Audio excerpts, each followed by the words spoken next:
Syrian. Yes.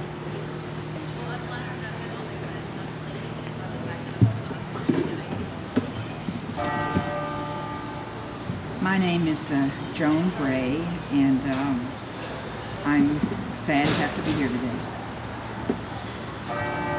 I'm actually quite disgusted to have to be here today. What's happening in this building should never happen.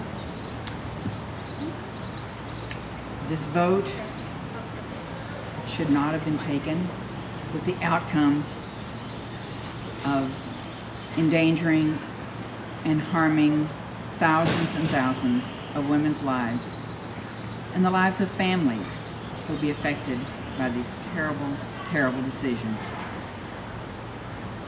You know, thousands of Missourians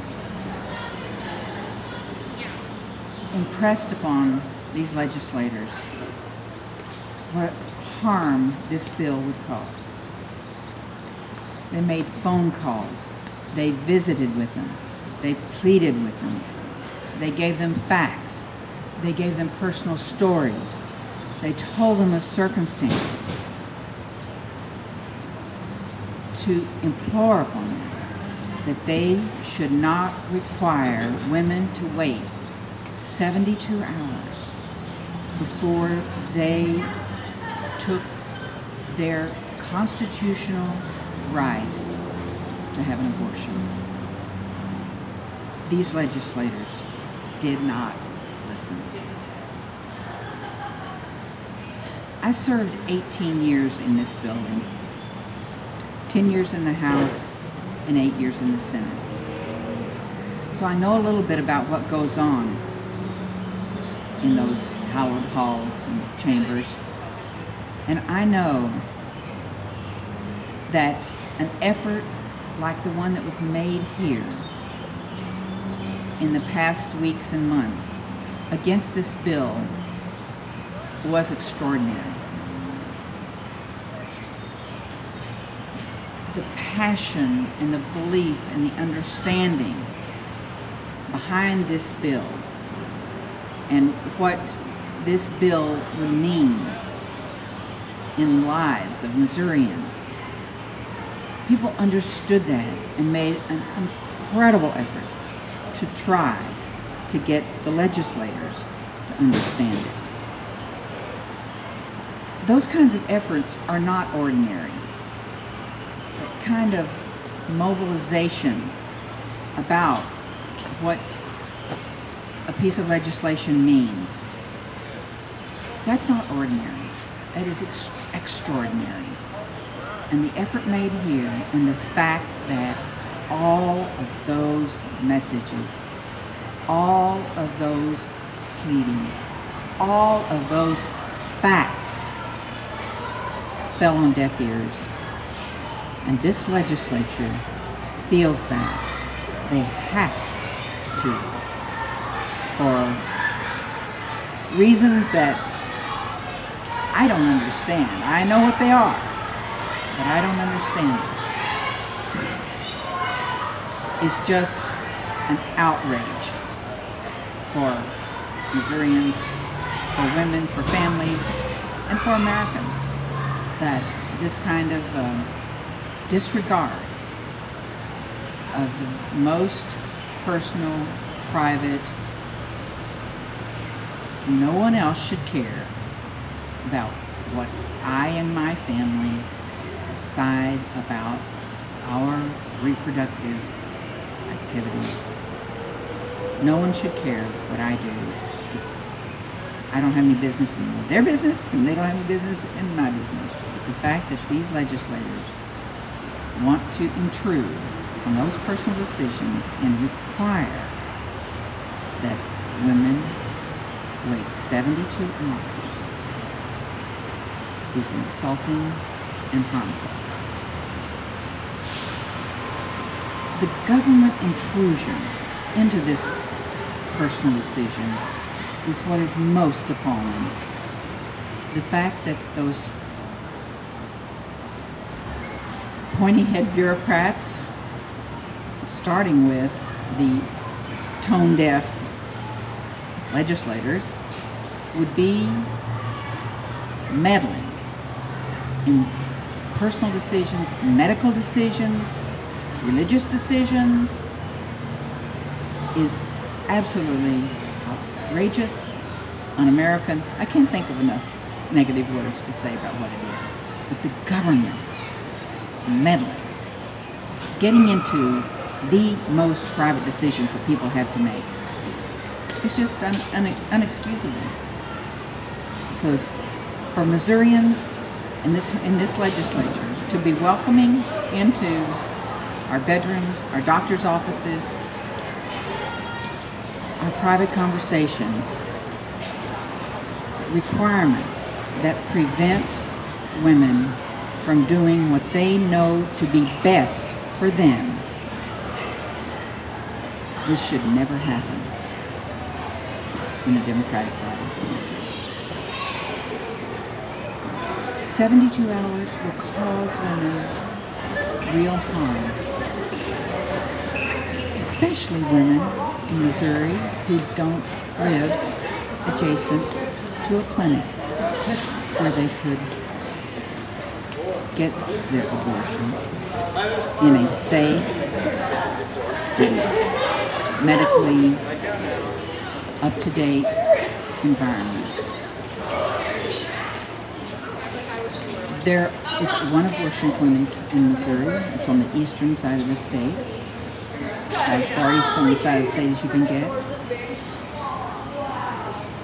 So to stay in Missouri and travel to an abortion clinic can take hours and hours. Now, on the western side of the state, you have to cross the state line. But the fact that women have to travel to the clinic, have the first consultation, and then wait 3 days before the abortion can be performed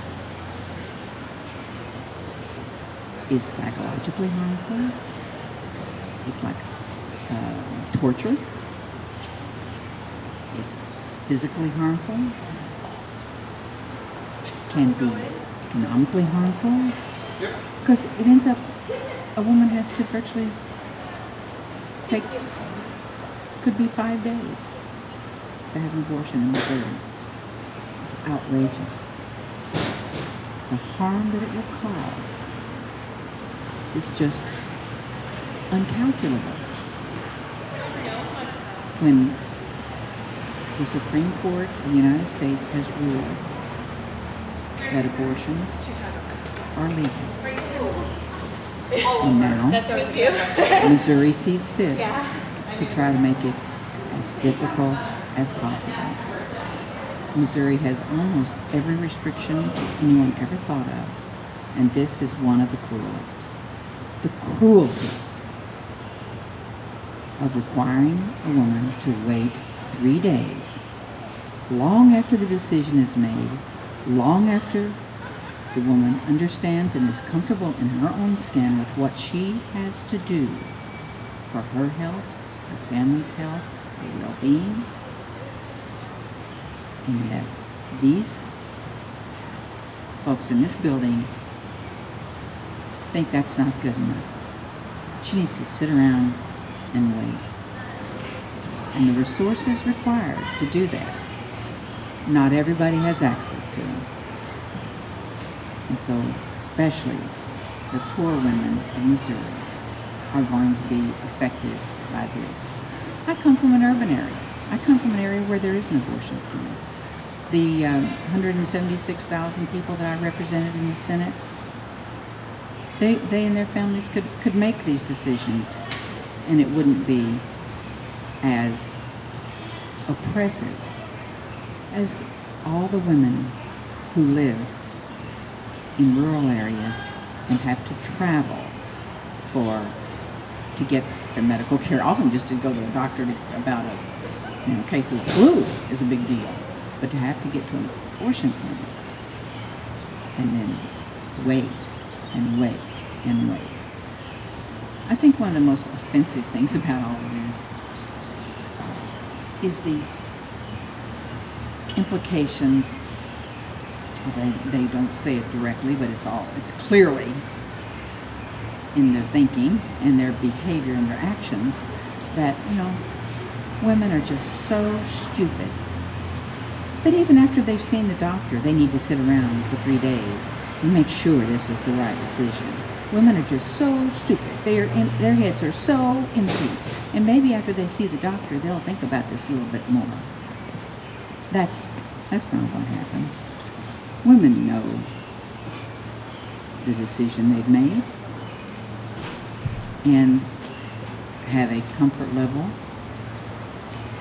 that the decision is right for them. They get excellent medical care at our clinic in Missouri. They get excellent counseling, follow-up care. We get letters routinely about the kind and caring attention they got when they made their decision to have their abortion and have their abortion. So it's not like women don't know what they're doing or have maybe made a false decision or an unsure decision. No.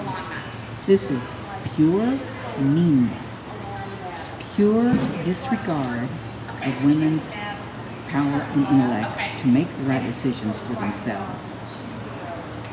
Pure disregard for the unique circumstances of every single woman who makes this decision. It's unique to her and in her life and the goals she has for herself, for her health, for her well-being. Everyone's unique, and yet the legislators of Missouri say, no, little girl, you are so stupid, you have to sit and wait 3 days. We're just going to punish you. We're going to torture you. And sometimes that torture involves being away from your job for 3 more days and not having the money you need for your family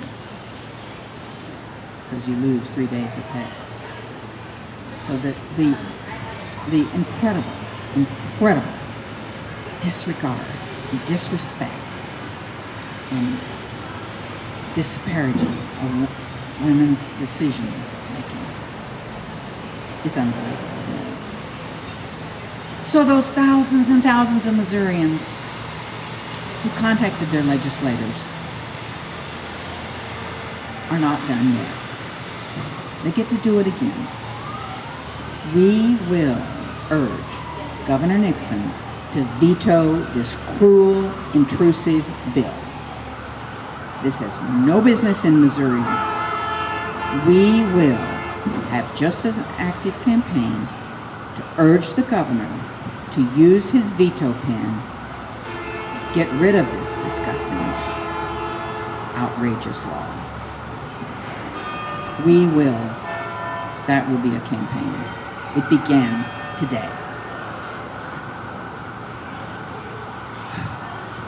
We will be sending the message to the governor that the eyes of the nation, not just Missouri, will be on Missouri when this decision time comes for him. People all over the country care about these kinds of laws oppressing women. So the spotlight will turn on Missouri, and they will see Missourians rising up to say, veto this bill. And then we'll be rising up again to go back to the same legislators who did this outrageous thing and saying, sustain the governor's veto. This campaign is not done. It will not cease until the last possibility is out there that this will not happen in Missouri for the long term. So we're energized. I mean, some horrible thing happened in this Capitol last night. Horrible. I'm disappointed, disgusted. I can use those words all over and over again. That not only has Missouri, going to have a 72-hour waiting period for to have an abortion. But Missouri doesn't do right by its women, its families, in helping prevent unwanted pregnancies, prevent pregnancies that will cause the most difficult decision a woman can make. No, Missouri's not up on the forefront of making sure that we have good sex education in our schools, and that we have access to birth control and access to what families need for their reproductive health care. So I want to spend some time now reminding folks about why the Planned Parenthood movement got started. The women back in the early part of the last century were in bondage to pregnancy after pregnancy after pregnancy, many of which did not end in a healthy child. Many did not. And the demand for the opportunity to prevent pregnancies that were not coming at the right time in a woman's life. This is a book, Motherhood in Bondage, and it's the voices that gave rise to the Planned Parenthood movement. I am a proud member of the board of directors of Planned Parenthood of the St. Louis region in southwest Missouri. And I couldn't be prouder of the heritage, the history of Planned Parenthood, and the response of Margaret Sanger to the women who needed to have control of their lives, to be able to determine when they wanted to have a child, when it was right for them and their families. So this is a book that is a gathering of the stories that gave rise to family planning being available in the United States of America. This is the foreword by Gloria Felp. And Gloria, I know, was the head of the Planned Parenthood Federation of America. I think I've got the title right. And so she does the foreword, and she quotes from this book itself to start her foreword. I am a mother of 7 children, 4 living and 3 that are dead. With my last child, I suffered everything but death. I have no health now. I have been to doctors and they tell me that I am having children too fast, but they will not tell me how to prevent it. The only thing that some say is to get rid of it when I get caught. But that is not the kind of advice I want. Will you please give me some advice, as I need my health and strength to raise the 4 children I have. Look just about anywhere in the volume you are holding. This is the book, Motherhood in Bondage. Pick any page at random, and your heart is likely to stop. Because what you will find throughout this collection of letters is humanity stripped down to its essence. With Motherhood in Bondage, birth control pioneer Margaret Sanger gathered together a sampling of the many thousands of written pleas she received from women in need. All of these letters, as Sanger herself put it in her introduction to the original 1928 edition, voice desperate appeals for deliverance from the bondage of enforced maternity. The enormous weight of that bondage can be felt in the immediacy of these varied accounts. Honest, direct, heavy with pathos. These are the voices of women struggling against extreme poverty, against rapidly failing health, against the heartbreak of children born dead or dying, all because they do not have the means to control their fertility. The careful reader, Sanger said, will discern in not a few of these appeals a fervent quality that suggests an inarticulate prayer. There's wrenching sadness in these stories, also fear and a palpable sense of loneliness. But, and this is the most significant thing, there's also tremendous hope. The very existence of these testimonies tells of it. For in Margaret Sanger, women at long last found someone who knew their plight, who understood it, and was willing to listen. At a time when unjust laws kept women enslaved, here was someone prepared to defy injustice, to provide the knowledge and assistance women so desperately needed. I have to stop here and say the Missouri Capitol has re-enslaved women by enacting the 72-hour waiting period. Re-enslaved women. Sanger hoped that motherhood in bondage would awaken the larger public to the tragedies in their midst and help further its acceptance of birth control. Today, more than 70 years after the book was first published, we can see the partial realization of Sanger's vision. Nearly every American embraces the value of family planning, as we know through those who come into our clinics, and the fact that I believe the statistic was like 99% of women will use birth control during their childbearing years. Even those who may pretend not to believe in it will be using it. Maternal and infant death rates in the U.S. have fallen precipitously in the wake of legalized birth control. Freed of the shackles of perpetual childbearing, American women have progressed socially and economically, gaining a level of gender equality that is unprecedented. But the fight for true and lasting reproductive freedom is far from over.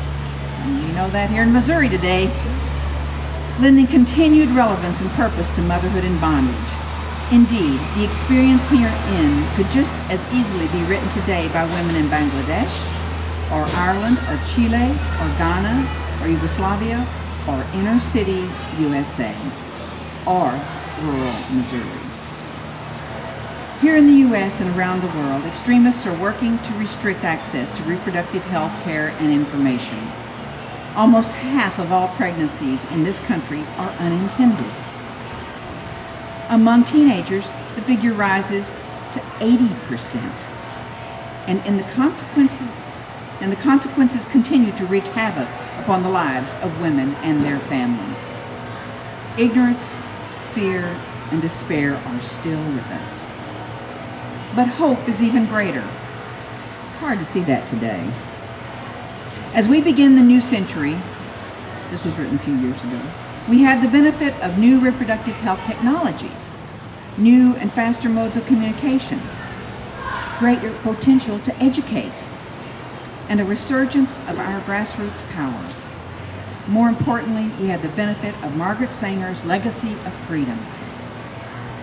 This legacy inspires the extraordinary social movement that Planned Parenthood now embodies, and it gives us the courage we will need to address 21st century challenges with resolute purpose and optimism.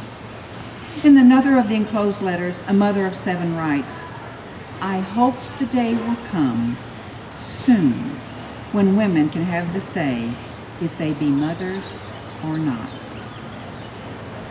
May the voices of these brave women ring strong to guide our path until that day comes for all. It's from Gloria Felt, President, Planned Parenthood Federation of America, in August of 1999. How sad that in Missouri today we are having to hark back to those days when women didn't have the rights to make the decisions without harassment by their intrusive legislators who, for some horrible reason, want to inflict cruelty on their decision to end the pregnancy. This first chapter is called Girl Mothers. May I inquire of the senator? Certainly.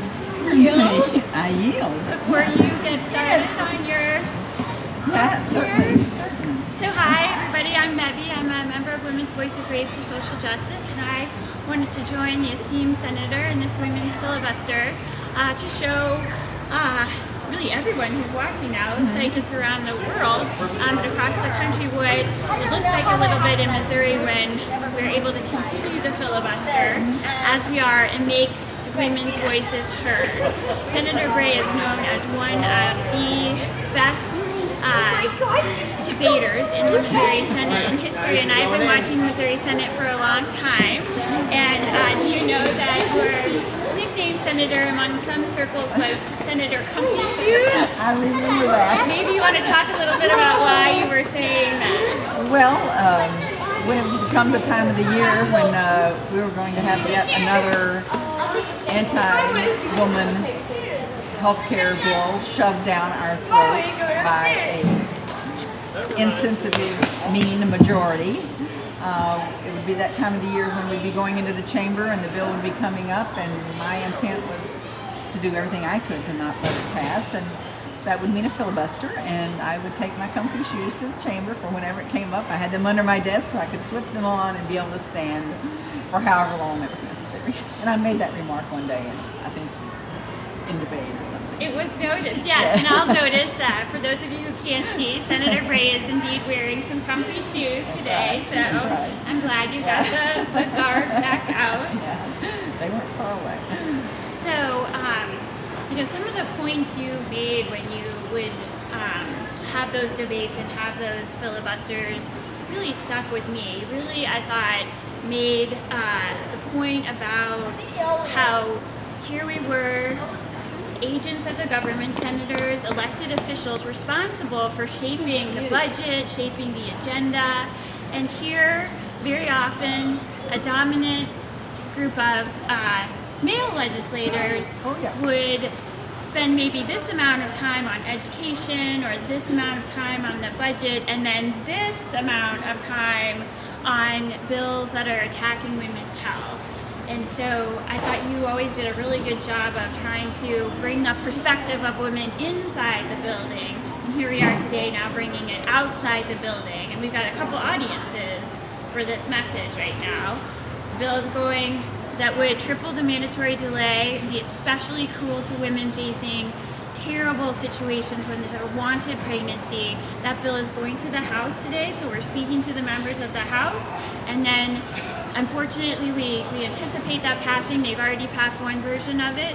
Then it will go to our governor, Governor Nixon, and we are speaking to him today. So what do we want to say? Yes, we are telling him that this bill must be vetoed, that women in Missouri should not be the victims of the cruelty and the intrusiveness of these legislators who for some reason feel like they have to meddle in their lives, the reproductive decisions of families throughout the state.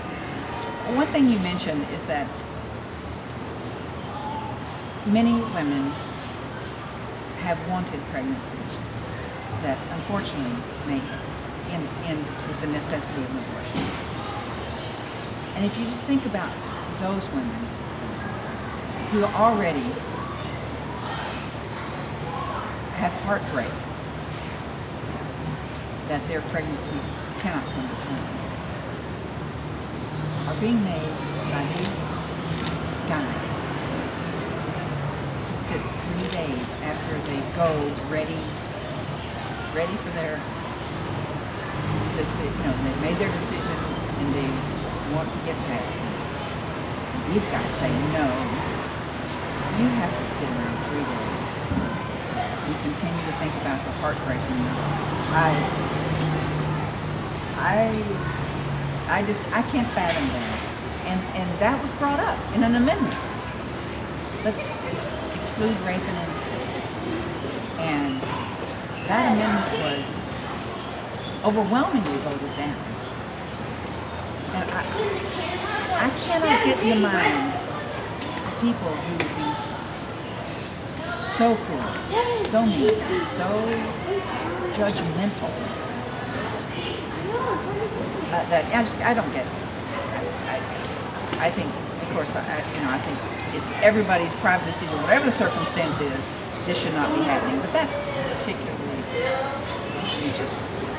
I agree, and especially because it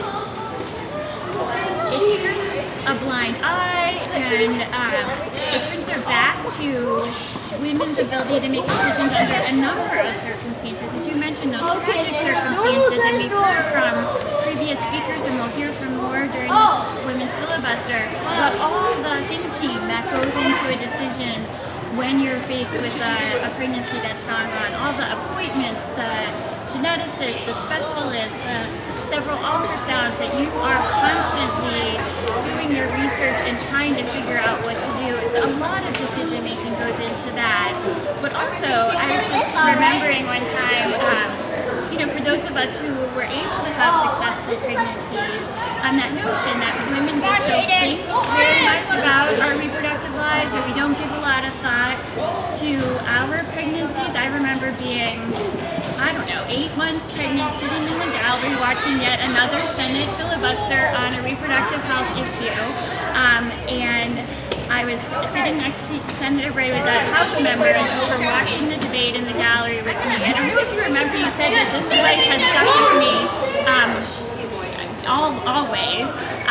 I was talking to Senator Bray about how I was a little bit of a stressed out pregnant woman. I was really worried until I got further into my pregnancy that some things would go wrong with my pregnancy, because I'm very aware. At that point I was past it, but I also had been stressing about every single choice I made since the minute I thought I wanted to become pregnant. Was I taking iron or folic acid? And then I got pregnant and I only could eat broccoli for about a week because I couldn't think of anything else to eat that would be the perfect nutrition for my pregnancy and my growing child. And so I was sort of whining to you, honestly, a little bit. And Senator Bray, I don't know if you remember what you said to me, which just sort of wised me up, that you said, it continues that level of scrutiny to all of your decisions about how it will impact your pregnancy and your child and your children as they grow up. It never goes away. It just changes from broccoli to other items. Right. And my kids are 11 and 12. Yes, exactly. And you are so right. You are so right. And I know you're a proud parent of some wonderful boys and put lots and lots of thought into all of your parental and reproductive decision making. So yeah, it's just stunning, really, that crowd behind these columns are treating women like they're just empty vessels, that if they have anything up there, it's kind of spooky, and if there's anything in their minds. And I just, that's one of the things that really gets to me, because there are so many decisions. These guys have no clue, I don't think, that have not really, don't really understand that there are so many decisions that women make all the time, and every one of them is so, some assess more than others, but nothing's taken very lightly. So when this one comes along, it's just so insulting that there's this idea that, because I'm this guy that has this power over you, I'm going to tell you haven't thought enough about it. I can't stand it. I've been inspired by how Missourians have been pushing back against that. Right. When this bill was first came up for a hearing earlier this winter in the House and in the Senate, some women from mid-Missouri came down and they started delivering their testimony and against this tripling of the mandatory delay, and they talked about how they had to rearrange their schedules to come testify at this hearing at late notice, that some had to arrange childcare, others traveled, I think some people traveled over 100 miles to come to the hearing, and how they put thought into what exactly they would say to the legislators about this. And then they said, but since you clearly don't think we can make rational decisions about topics that are important to reproductive health without waiting for 3 more days after I already know what I'm going to do. I've already made all these plans and arrangements, but you clearly don't think I know what to do. I'm just not going to submit my testimony for another 72 hours. And they did just stop their testimony right there, and then they delivered it later. So I've just been so inspired about how women have been creative and savvy and vocal about making our voices heard in Missouri. It is just stunning the way people have risen up. And as I said a little while ago, maybe, is that, you know, the thousands of people who got involved in this. And I'll make 2 other points. These are not folks who, now that this bill is passing and the governor will have to make the veto decision, these people are going to do it again. They're going to rise up again. And I think there will be more. Because I think there were a certain number of people who said, no, Missouri legislature wouldn't do this. Well, you and I knew they would, but that Missouri wouldn't do this. And I think that there's going to be even more people rise up and say, Governor, veto, and then hopefully he will, and then they will say, legislature, you sustain that veto. This has really awakened some people. And kept them awake. Because That's people right. were here. That's right. That's all right. Night, exactly. Night, Yes, and I they're going to be there all night tonight. And a thunderstorm. Yes, there was a thunderstorm. So women aren't letting anything get in the way between talking about this bill and how bad it is for our families, for our health, for our respect of women's decision making. Right. Yeah. So you said you had 2 points, Senator. Was there another one you were going to make? What did I say? About how many women are going to get involved? Well, I think my point was that they've been involved. I see. They're going to get the same women will get involved again. The second was